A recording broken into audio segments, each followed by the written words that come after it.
हिकु शइ इहा। ॿी शइ इहा त आउं रिंकल कुमारी जे वाक्य जो इन गवाह हुआ जेको हूअं त काफ़ी सारा वाक्य अहिड़ा थिया आहिनि सिंध जे हिंदुनि सां ज़्यादतियुनि जा न्याणियुनि जे अगवा जा ऐं जबरी मज़हब तब्दीली जा, पर नियर पास्ट में जेको वाक्य थियो जेको वॾे में वॾो हाईलाइट थियो उहो रिंकल कुमारी जो मामिलो हो घोटकी ज़िले जे अंदरि। रिंकल कुमारी सिंध सेक्युलर फोरम राजकुमार जेको आहे नौजवान हुनजी पंहिंजी आहे का रिश्तेदार, उहा अगवा थी डरकी मां। जॾहिं उहा अगवा थी त उन वक़्तु GS सिंधमाज़ जे चेयरमैन सां राजकुमार रियाज़ चांडी साहिब सां राजकुमार जो राब्तो थियो।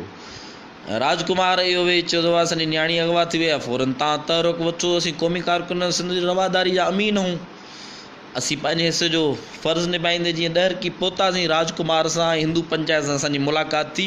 मां इहा ॻाल्हि तारीख़ी तौर ते चवां थो ऐं वज़नदार ॻाल्हि त असां राजकुमार हिंदू पंचायत ऐं उन न्याणी रिंकल कुमार जे वालिद साहब उनजे सॼे फैमिली मेम्बरनि सां वेही अलॻि ऐलान ॻाल्हायोसीं त बाबा जेकॾहिं न्याणी पंहिंजे रज़ा ख़ुशी सां वई आहे, राज़पे सां वई आहे ऐं हू चवे थी त मां राज़पे सां पंहिंजो इहो वरु चूंडियो आहे, त पोइ तव्हां असां सां एग्रीमेंट कयो त हुनखे तव्हां इज़त सां रुख़सत कंदो, ॾाज ॾावण दौल शरनाइनि सां हुनखे तव्हां परणाए ॾींदो, इहो तव्हां असां सां कमिटमेंट कयो। जंहिंते राजकुमार हामी वारी सॼी हिंदू पंचायत असां सां एग्रीमेंट कई त बाबा जेकॾहिं असांजी न्याणी असांजी भेण रिंकल जेकॾहिं राज़ ख़ुशी सां वई आहे त असांजी तव्हां सां कमिटमेंट आहे त असां तव्हांखे इज़त सां रुख़सत करे ॾाज ॾावण ॾेई शान शौक़त सां परणाए ॾींदासीं।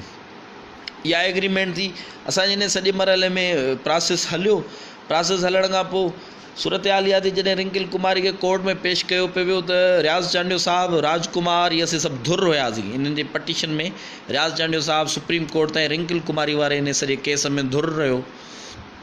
असीं जॾहिं डहरकी अचूं पिया उन हाज़िरी ते कोर्ट में जेको आहे उहो घोटकी सेशन कोर्ट में 164 जॾहिं थिए पई रिंकल जी, त म्या मिठू जे गुंडनि जे तरफ़ां असांखे धमकायो वियो हथियारनि जे ज़ोर ते, ऐं सेशन कोर्ट जे आहत में म्या मिठू जा हथियारबंद माण्हू लबैक लबैक जा नारा हणी काए पिया। कोर्ट जे आहत जो बि उन्हनि एतिराम न कयो।